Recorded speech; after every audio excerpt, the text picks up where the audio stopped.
네, 안녕하세요. 성원 회계 컴퓨터 학원에서 회계, 세무, 회계 원리 등을 강의하고 있는 강사 김기범입니다. 자, 우리 이번 차시에서는 회계의 순환 과정에 대해서 공부를 해볼 건데요. 우리 앞서서 재무상태표나 손익계산서를 작성하는 것에 대해서 공부를 해봤거든요. 그래서 회계의 순환 과정이라고 해서 많이 어려운 게 아니고요. 회사는 뭔가를 파악하기 위해서는 거래를 기록하고 그리고 그 거래를 기록한 걸 자료를 활용해서 마지막에는 경영성과를 파악하고 이런 절차들이 있단 말이에요. 그 절차들이 어떻게 흘러가는지를 이해하는 것이 회계의 순환 과정이다 라고 보시면 되는 거예요. 그래서 우리 오늘의 학습 목표는 회계상 거래와 일상생활에서의 거래를 구분할 수 있고 회계상 거래를 구성 요소별로 파악하여 거래의 결합관계를 차변 요소와 대변 요소로 구분할 수 있다는 NCS 학습 목표를 달성할 거고요. 이에 따라서 여러분들은요, 회계의 순환 과정을 설명할 수 있으셔야 되고요. 거래의 8요소나 복식 부기와 단식 부기의 차이를 설명할 수 있도록 학습하셔야 되겠습니다. 자, 그러면 회계의 순환 과정에서 제일 먼저 나오는 게 뭐냐면 거래의 식별인데요. 거래의 식별이라는 게 어려운 건 아니고요. 우리가 회계 장부에 기록을 하려면 무엇을 기록할 것이냐 이거거든요. 그래서 그냥 무조건 다 기록하는 게 아니에요. 그래서 회계 장부에 기록하도록 하기 위해서는 이게 거래이냐 아니냐를 따지셔야 된다는 얘기죠. 그래서 이게 약간 조금 어려운 게 뭐냐면 회계상 거래와 일반적인 거래의 차이가 조금 발생해요. 그래서 지금 두 가지 나와 있죠. 고용계약과 급여지급 이라고 나와 있는데 고용계약은 말 그대로 단순한 약속이에요. 물론 계약서를 쓰고 하니까 이게 무시할 수 있는 그런 게 아니에요. 하지만 회계 장부에 기록을 할 때는요. 우리 회사가 가지고 있는 재산이 가치가 변동됐다든지 재산 상태의 변화가 발생했다면 회계상 거래로 보고 기록을 할 건데 고용계약은 실질적으로 재산의 변동이 발생하거나 하지는 않거든요. 그래서 일반적으로는 고용계약은 일반적인 거래로는 보지만 회계상 거래로는 보지는 않는다는 얘기예요. 그러면 뭐냐? 급여를 지급할 때는 실제로 약속한 급여를 지급하게 되겠죠. 이렇게 되면 회사에서 가지고 있는 재산 상태에 변동이 발생을 해요. 그래서 재산 상태에 변동이 발생했다면 그것을 장부에 기록해야 되겠죠. 그래서 급여 지급은 회계상 거래이면서 일반적인 거래도 포함이 된다라고 보시면 되는 거예요. 자, 다른 예로 한 번 더 살펴볼 건데요. 여러분들이 회사에서 일을 하고 있어요. 일을 하고 있는데 사장님이 자, 원재료 매입해야 되니까 전화해서 주문 좀 하세요. 예, 언제까지 들어오는 걸로 주문할까요? 다음 달 10일 안으로는 보내주셔야 된다고 주문 좀 해주세요. 네, 알겠습니다. 하고 주문을 해요.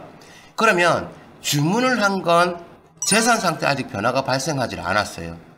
가치를 반영할 수도 없죠. 그런데 만약에 계약금을 지급했다라고 하잖아요. 그죠? 그러면 실질적으로 돈이 나가겠죠. 그러면 재산 상태의 변화가 발생한다는 이야기거든요. 그래서 주문한 거는 단순한 약속이기 때문에 일반적으로는 거래로 보고요. 계약금을 지급했다라고 하면 회계상 재산의 변동이 발생하기 때문에 이것은 회계상의 거래도 보고 일반적인 거래로도 보는 거예요. 그래서 이것 말고도 여러 가지가 있는데 자, 여러분들이 그냥 쉽게 생각하기가 좀 어려운 게 뭐냐면 가치의 반영이에요. 이게 뭐냐면 화재가 발생했다, 도난이나 분실, 그리고 파손, 훼손 아니면 내가 가지고 있는 자산의 가치가 감소했다라고 하게 되면 재산 상태의 변동이 생겼죠. 화재로 우리 회사 창고에 있는 상품이나 이런 것들이 없어졌다라고 하면 그것만큼 재산상의 변동이 발생했고요. 그 가치가 떨어지게 되는 거거든요. 그렇기 때문에 이런 가치를 반영해 주는 거. 그 다음 수익이나 비용이 발생해요. 자산을 취득해요. 이러한 것들은 진짜로 재산의 변동이 발생하기 때문에 이러한 것들도 있겠죠. 그 다음 가치나 재산의 변동이 없는 것들이 뭐냐면 고용계약이나 보증계약 아니면 단순히 담보를 제공한다든지 약속, 주문, 보관 이러한 것들은 변동이 없거든요. 그래서 가치가 반영되는 화재 도난부터 해가지고요, 파손, 훼손, 자산의 가치 감소, 그 다음 수익과 비용이 발생한다든지 자산을 취득한다든지 이러한 가치와 재산의 변동이 발생하는 걸 우리는 회계상의 거래로 보고요. 일반적으로는 재산의 변동이 발생하거나 가치의 변동은 없지만 약속한 것들은 일반적인 거래로 본다고 생각하시면 되시겠어요. 조금 특이하죠. 예, 자, 그래서 재산의 변동은 회계상에서도 거래이면서 일반적인 거래에도 포함된다고 생각하시면 되겠습니다. 자, 그래서 거래를 식별하시게 되면 이게 회계장부에 기록해야 되는 거야 라고 하면 이제 이 거래 사실을 기록해야 되겠죠. 그래서 거래 사실을 기록하는 것을 우리는 뭐라고 얘기한다? 분계라고 이야기하고요. 그럼 어디다 기록하냐 라고 한다 그러면 분계장에 기록한다라고 생각하시면 되세요. 그래서 이 분계장에 기록을 할 때는요, 거래의 요소를 파악하고요, 특정한 원리에 따라서 기록하게 되는데, 이 특정한 원리에 따라서 기록하기 위해서는 거래의 8요소다라는 걸 알고 가셔야 돼요. 쌤, 거래의 8요소라는 게 뭡니까? 라고 한다 그러면 우리 예전에 T자 계정 배우셨죠?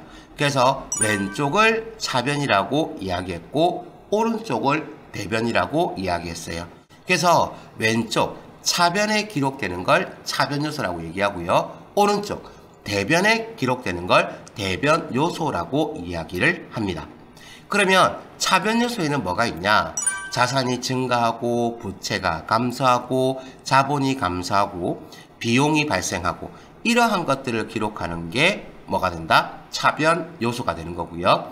대변 요소는 자산이 감소하고 부채가 증가하고 자본이 증가하고 수익이 발생하는 걸 기록하는 걸 대변 요소다라고 하시면 되세요. 그래서 이렇게 자산의 증가부터 수익의 발생까지 이 8가지 항목들을 거래의 8요소라고 이야기하는데요. 예전에는 수익의 차감이나 비용의 차감이라는 게 있어가지고요, 거래의 10요소다라고 이야기할 때가 있었어요. 그런데 이게 거의 발생을 잘 하지 않거든요. 그래서 수익의 차감이나 비용의 차감은 거래의 요소에서 빠져서 있어요. 하지만 나중에 여러분들이 분기할 때는 이 두 가지도 같이 알고 계셔야 조금 더 이해하기가 쉽습니다. 자, 그래서 이거를 선생님 이게 되게 뭔지 잘 모르겠는데요 라고 하시는 분들은, 자, 여기서 제가요 증가하는 것만 체크를 한번 해볼게요. 자, 그러면 차변에는요, 자산이 증가하는 거래, 그리고 비용이 발생하는 거래. 대변에는요, 부채가 증가하고 자본이 증가하고 수익이 발생하는 거래를 기록하고요, 감소하거나 차감되는 건 반대로 기록하거든요. 그래서 이게 꼭 어디에 있는 것과 같아요? 재무상태표와 손익계산서에 기록되는 거하고 같거든요. 즉 우리 재무상태표에 기록할 때 자산을 차변에 기록하게 되죠. 그래서 우리가 약속한 거예요. 최종적으로 재무상태표에 자산이 차변에 나오도록 하기 위해서 증가하는 거래는 차변에 기록하고 감소하는 건 대변에 기록해서 최종적으로 자산이 남아있는 거래가 차변에 기록되도록 하자라고 약속했거든요. 이게 잘 이해가 안 되시면 일단 있는 위치부터 한번 구별하세요. 재무상태표의 자본은 자산, 그러면 우리가 평소에 거래를 기록할 때에는 차변에 자산이 증가하는 거래를 기록하고 감소하는 거래는 대변에 기록한다. 그 다음 부채는요, 재무상태표 대변에 기록되죠. 그래서 부채가 증가하는 거래는 대변에 기록하고 부채가 감소하는 거래는 차변에 기록하자. 자본도 마찬가지예요. 자본도 재무상태표에 대변에 기록이 되죠. 그래서 자본이 증가하는 건 어디에? 대변에 기록하자. 그러면 자본이 감소하는 건 어디다가? 차변에 기록하자 약속한 거예요. 비용하고 수익도 마찬가지예요. 손익계산서에서 차변에 비용이 기록되죠. 그래서 비용이 발생하는 거 차변에 기록하고 수익이 발생하는 거 대변에 기록하자라고 약속한 거죠. 그래서 재무상태표나 손익계산서하고요 연결지어서 차변 요소와 대변 요소를 기억하시면 되게 편하세요. 이거는 모르시면 안 됩니다. 하나의 약속이기 때문에 약속은 이해하셔야 됩니다. 자, 그래서 이러한 것들을 가지고 이제 우리는 기록을 하게 될 거예요. 이게 특정한 양식이다라고 생각하시면 되세요. 자, 그래서 이제 우리 분계의 기본 원리에 대해서 한번 공부해 볼 건데요. 분계의 기본 원리. 자, 분계라는 건 아까 전에 뭐라고 얘기했어요? 거래 사실을 기록하는 게 분계라고 했죠. 그러면 앞서 배웠던 거래의 판료소를 가지고 기록을 하게 되는데, 우선 자산, 부채, 자본, 비용, 수익에 변화가 생겼냐? 그러니까 아까 전에 얘기했죠. 자산의 가치가 감소했다든지 증가했다든지 혹은 재산 상태에 변화가 생겼다든지 하면 그게 회계상 거래라고요. 그럼 그 거래는 자산, 부채, 자본, 비용, 수익으로 나타날 거거든요. 그래서 이러한 변화가 생겼다 그러면 그것은 거래가 되고요. 이런 변화가 없다라고 하면 거래가 아니기 때문에 분계를 안 해도 되겠죠. 그래서 이걸 확인하셨으면 이제 어떠한 계정 과목, 계정 과목이라는 건 상황을 설명하는 통일된 언어랑 같거든요.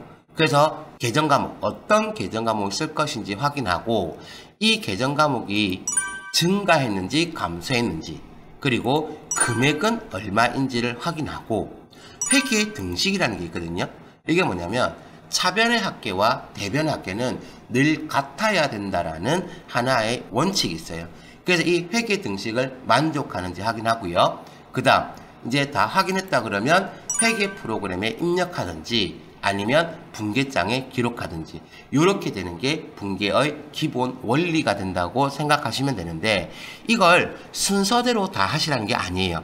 이러한 사항들을 다 고려해서 작성하라는 거지, 이거 순서대로 한다고 해서 답이 나오지 않습니다. 왜냐하면 짧은 순간에 이게 모든 게 다 고려가 되어서 기록이 되어야 되거든요. 이 분계의 원리에 따라 가지고 기록하는 걸 이제 예를 들어서 한번 설명해 보도록 하겠습니다. 자, 사례 1번입니다. 주현대제철은 영업부 사무실에서 사용할 복사기를 드림디포에서 150만원에 구입하고 대금은 전액 현금으로 지급하였다. 거래 자료를 분석하고 적절한 회계 처리를 하시오 라고 되어 있죠. 자, 그럼 일단 자산, 부채, 자본, 비용, 수익의 변화가 생겼냐? 당연히 복사기를 구입했으니까 변화가 생겼겠죠. 왜요? 우리 회사 안에 재산이 들어온 거니까. 그래서 계정 과목을 이제 한번 확인해 볼 건데, 영업부 사무실에서 사용하는 복사기다라고 얘기한다 그러면 이거는 업무 용도로 쓰이니까 뭐가 중요하다고 했어요? 어떤 용도냐가 중요하다 그랬죠. 그래서 영업부 사무실에서 사용할 복사기는 비품이란 이름으로 기록할 거고요. 그리고 대금은 전액 현금으로 지급하였다라고 하니까 현금으로 기록을 할 거예요. 그러면 비품이라는 게 증가했어요? 당연히 증가했죠. 그러면 현금으로 지급했으니까 현금은 줄어들겠죠? 그래서 이 거래는 자산이 증가한 거래이기 때문에 비품의 증가와 그리고 자산이 감소한 거래, 현금이 감소한 거래가 되겠죠? 그래서 이거를 금액을 확인한다 그러면 얼마요? 150만원에 구입하기로 했으니까 총 금액은 150만원이 될 거예요. 그럼 이거를 차변에는 비품이라고 쓰고 150만원, 대변에 현금이라고 쓰고 150만원 이렇게 기록하셔도 되고요.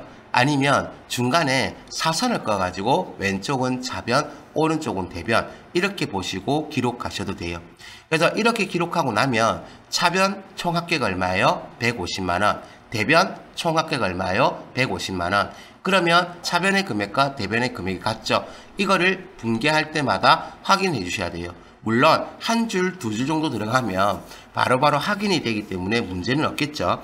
하지만 이제 길어지거나 하게 되면 반드시 확인하셔야 됩니다. 이게 무슨 원리라고요? 대차 평균의 원리가 되겠죠. 그래서 이러한 사실들을 만약에 수기로 기록한다 그러면 분계장에 기록할 거고요. 회계 프로그램에 입력한다 그러면 자, 회계 프로그램에다가 바로 전산에 입력하시면 되겠죠. 그래서 전산에 입력하는 건 우리 언제 가가지고요. 회계정보 시스템 운용해서 연습을 하고요. 우리는 지금 손으로 이렇게 차변, 대변 쓰는 걸 연습하시면 되겠습니다. 자, 그러면 이제 회계의 순환 과정에서 거래를 식별하고 분계하는 것까지 했어요. 그래서 분계할 때는 특정한 요소, 거래의 판료소를 가지고 파악해서 기록을 하는 거죠. 그리고 나면 이제 뭐가 있냐면 정기라는 게 있거든요. 정기라는 건 어렵게 생각하지 마시고 회계상 거래를 식별하고 장부에 기록을 하겠죠.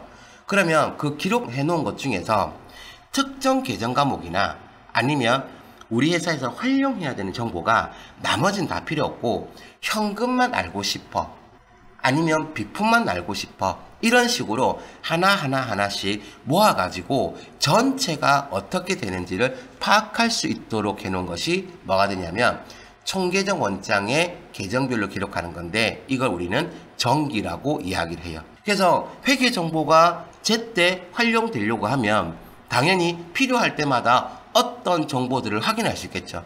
이게 이해가 잘 안 되시면 여러분들 드라마나 이런 데 보면 좀 재미있는 요소들만 보고 싶죠. 그게 뭐가 돼요? 하이라이트 이런 식으로 되잖아요. 그죠? 그래서 이런 식으로 묶어 놓은 게 뭐라고 보면 된다? 정기한다 라고 보시면 되고요. 이건 어디다가 기록한다고요? 총계정 원장에 기록한다가 되겠습니다. 그래서 이렇게 흘러가는 게 거래일 식별, 분계, 정기하는 거 있죠. 여기까지를 우리는 뭐라고 보시면 되냐면 기중의 회계 처리다 라고 보시면 되는 거예요. 기중이라는 얘기는 뭐가 되는 거예요? 회계의 특정 기간을 나눴을 때 처음부터 끝난 날까지 계속해서 이루어지는 거다라고 보시면 되거든요. 근데 실은 요즘 전산으로 많이 하기 때문에 정기하는 것도 잘 못 느껴져요. 분기하는 거 위주로밖에 잘 안 느껴지거든요. 자, 어찌하여튼 이런 식으로 기중의 회계 처리가 이루어지고 나면 우리 기말에는 뭘 해야 되냐면 결산이라는 걸 하게 돼요. 그러니까 성과를 따져야 되잖아요. 그죠? 우리 학교 다니면서 성적 같은 거 낼 때도 보면 학년 말 성적 이런 식으로 해가지고 1년 동안 너희가 성적이 어떻게 됐어? 이렇게 마지막으로 성과를 내주잖아요. 그죠? 그런 것처럼 회사도 기말, 단기 말이 되게 되면 회사의 성과를 따지기 위해서 뭘 한다? 결산이라는 걸 하거든요. 그래서 결산에서의 제일 먼저 결산 준비 과정을 우리는 수정전 시산표 작성이다 라고 불러요. 이건 뭐냐면 기중에 회계 처리한 것 중에 오류가 있는지 없는지, 그리고 오류가 있다면 그 오류를 수정해 줘야 되기 때문에 그 수정하기 전에 일단 뭐부터 하는 거예요? 오류를 검증하기 위해서 작성하는 게 수정전 시산표 작성이라고 보시면 되고요. 그러면 수정전 시산표 작성은 1년 동안 있었던 모든 거래에 대한 합계를 내는 거거든요. 계정별로 해가지고. 그래서 여기에서 계정을 보고 이러한 계정들은 성과를 또 따로 나눠야 돼. 우리 앞에서 또 기간별 보고라고 해가지고 뭐라고 얘기했어요? 성과가 났으면 그 성과는 올해 거냐 내년 거냐 또 나눠야 된다 그랬죠. 그래서 계정 과목을 보고 그러한 것들을 또 나누는 걸 미리 준비를 해야 되거든요. 그래서 결산 준비 단계가 뭐가 된다? 수정전 시산표 작성이다 라고 보시면 되고요. 그러면 이미 작성된 시산표를 기준으로 해서 이제 뭐 하는 거예요? 기말 수정 분계 및 정기한다. 이게 뭐예요? 결산 정리한다가 되는 거거든요. 요게 앞서 말했던 수정전 시산표를 작성한 걸 보고 오류는 수정해주고 그 다음에 성과를 나눌 건 나눠주고 하는 여러 가지 절차들을 하는 거예요. 그리고 나면 이제 또 뭐 한다? 한 번 더 오류를 검토해야 되거든요. 그래서 수정하고 난 뒤에 작성하는 수정 후 시산표를 작성하고요. 그리고 나면 이제 마감을 해줘야 돼요. 장부들을. 그래서 일단 수익비용 계정을 먼저 마감하고 그 다음 자산부채자본 계정을 마감을 해요. 그리고 나면 이제 뭐 한다? 재무제표 작성을 하게 되면 보고서 작성까지가 완료되는 거거든요. 자, 그래서 회계 수량 과정은요. 거래 식별, 분계는 분기장에 하고요. 정기는 총계정 원장에 기록하고요. 그리고 나면 기말이 되면 뭐 한다? 결산하죠. 그래서 수정전 시산표를 작성하고 기말 수정 분계 및 정기하고요. 그리고 수정 후 시산표를 작성하고 수익비용 계정을 마감하고 자산부채자본 계정을 마감해주고 보고서 작성, 재무제표 작성까지가 하나의 과정이다라고 보시면 되세요. 그리고 우리 그 계정 마감할 때 자산부채자본보다는 수익비용부터 먼저 마감을 하거든요. 이게 뭐냐면 단기 순이익이나 순이익을 계산하기 위해서 수익하고 비용을 먼저 마감하셔야 돼요. 그러면 그 순이익이 마지막에 기말 자본에 반영이 돼서 마무리가 되는 거거든요. 요 중간에 뭔가 다른 걸 하나 더 넣자 그러면 집합 손익계정 마감 이런 게 하나 더 들어갈 수도 있습니다. 참고해 주시고요.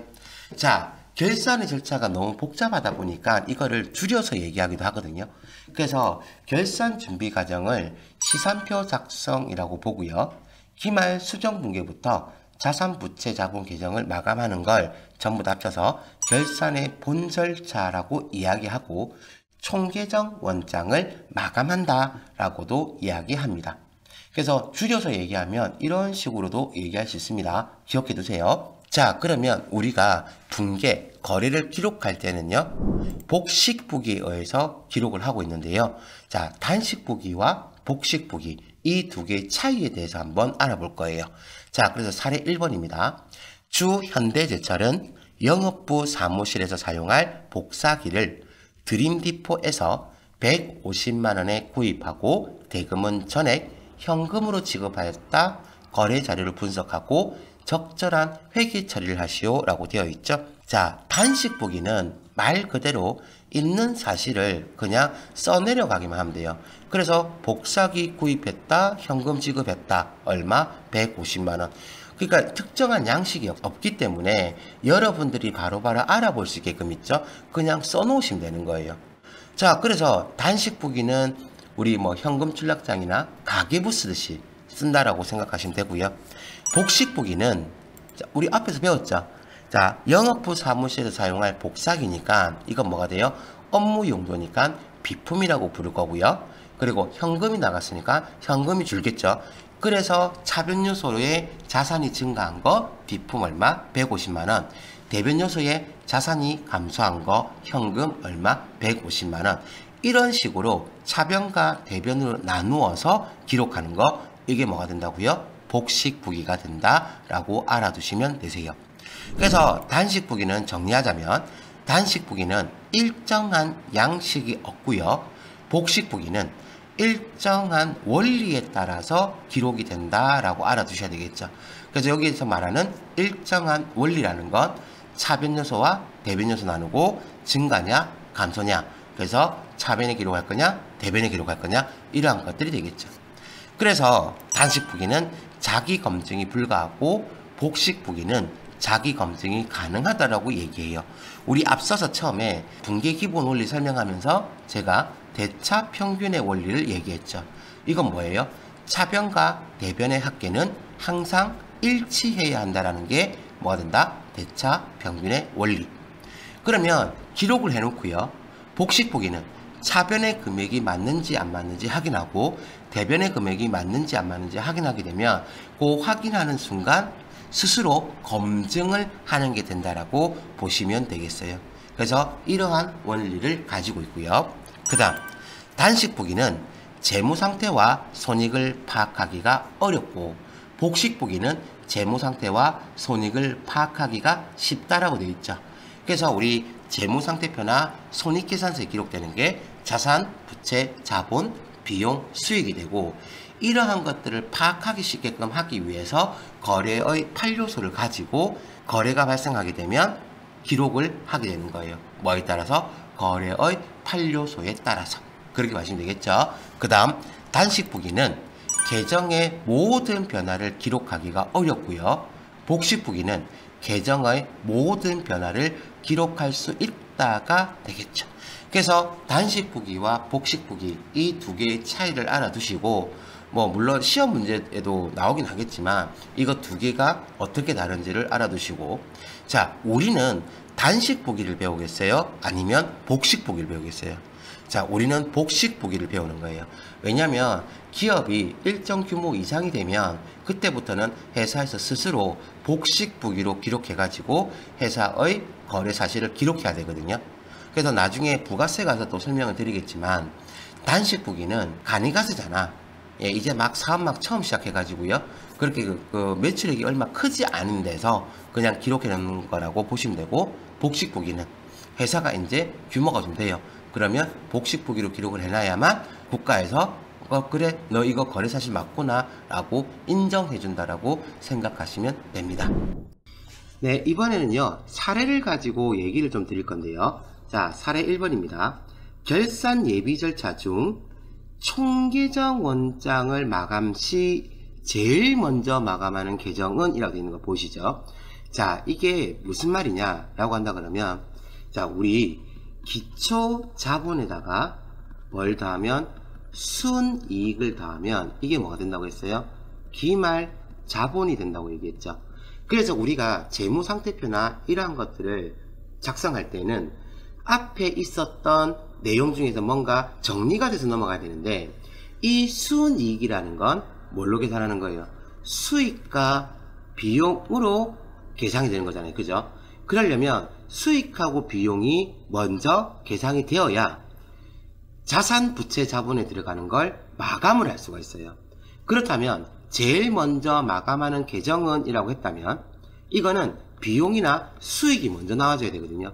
여기 보면 자산 계정, 손익 계정, 비용 계정, 자본 계정 이렇게 나와 있는데, 요 손익 계정 있죠. 요거는 무슨 말이냐면 비용하고 수익을 마감해서 순이익을 계산하기 위해서 최종적으로 들어가는 게 손익 계정이에요.